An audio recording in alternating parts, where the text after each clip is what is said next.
জায়গায় জায়গায় দখলদারি, জায়গায় জায়গায় আমাদের ভাইয়েরা নেমে পড়লেন চাঁদাবাজি করতে। পেটের ভিতরে হাত ঢুকে সেই টাকা বের করে আনবো ইনশাআল্লাহ। আচ্ছা বলেন তো, জামাতে ইসলামী চাঁদাবাজি করে? চাঁদাবাজি এটা ভিক্ষার চেয়ে নিকৃষ্ট। 5 লাখ টাকা চাঁদা দেন, না হলে কোনো কাজ হবে না। এবার এমনই হুঙ্কার দিয়ে চাঁদাবাজির অভিযোগ উঠেছে রংপুরের পীরগঞ্জ উপজেলার এক জামায়াত নেতার বিরুদ্ধে। চাঁদা না পেয়ে নির্মাণ কাজ বন্ধ করে দেওয়া, অশ্লীল ভাষায় গালিগালাজ এবং জামায়াত নেতা কর্তৃক প্রাণনাশের হুমকি দেওয়ার ঘটনায় রীতিমতো এলাকায় চাঞ্চল্যের সৃষ্টি হয়েছে। ভুক্তভোগী আমিনুল ইসলামের দাবি, বৈধভাবে কেনা জমিতে সীমানা প্রাচীর নির্মাণের কাজ চলছিল।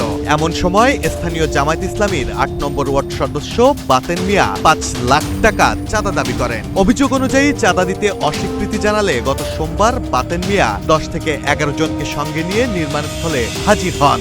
এরপর কাজ বন্ধ করে দেওয়া হয়। পাশাপাশি আমিনুল ও তার পরিবারের সদস্যদের হত্যার হুমকি এবং অশ্লীল ভাষায় গালিগালাজ করা হয় বলেও অভিযোগ করা হয়েছে। নিজেকে এখন নিরাপত্তাহীন বলে দাবি করছেন ভুক্তভোগী। তার ভাষ্য, রাজনৈতিক প্রভাব খাটিয়ে বৈধ নির্মাণ কাজ বন্ধ করে দেওয়া হয়েছে।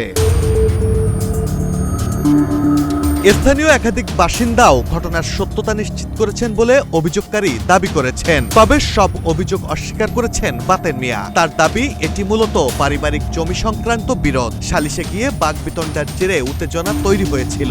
যদিও নির্মাণ কাজ বর্তমানে বন্ধ রয়েছে, এ বিষয়টি তিনি স্বীকার করেছেন। এদিকে উপজেলা জামায়াতের আমির জানিয়েছেন, অভিযোগটি খতিয়ে দেখা হবে। পীরগঞ্জ থানা পুলিশ বলছে, অভিযোগ পাওয়ার পর ঘটনাস্থল পরিদর্শন করা হয়েছে। তদন্ত শেষে আইন অনুযায়ী প্রয়োজনীয় ব্যবস্থা নেওয়া হবে ওই চাঁদাবাজ জামায়াত নেতার বিরুদ্ধে। Desk report, people and politics.